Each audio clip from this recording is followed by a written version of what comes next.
Ana, bilirəm gözlərin yolda qalıb, amma söz verirəm bu bataqlıqdan çıxacağam.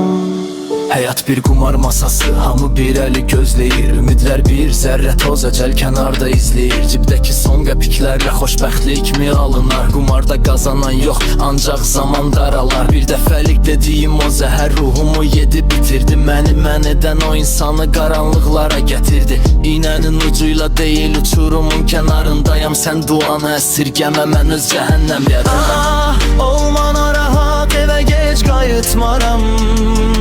Batmışıq günaha, amma günaha alışmaram. Sən narahat olma, qaranlıqda belə ana. Mən qayıdacağam, bu ömrü vermərəm talana. Yollar sıldırım, yollar keçədir. Ürəyim yanır, ruhum səbirsizdir ana.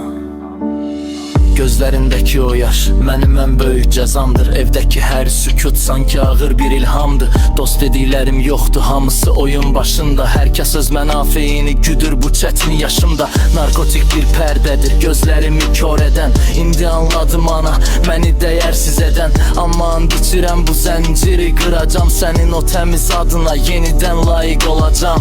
Bugün bir son olsun, qoy bu qaranlıq bitsin. Hər kəs öz çirkabını özü ilə götürüb getsin. Mənə ana duası lazımdır, saxta dostlar yox. Bu qədər acı bəsdir, bu qədər mənir rüya çıxılında. Ana, olma narahat, evə gec qayıtmaram. Batmışı günaha, amma günaha alışmaram. Sən narahat olma, qaranlıqda belə ana. Mən qayıdacağam, bu ömrü vermərəm talana.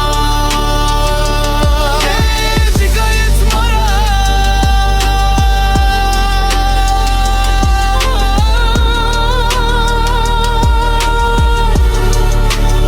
Bu bataqlıqdan çıxıram ana. Söz verirəm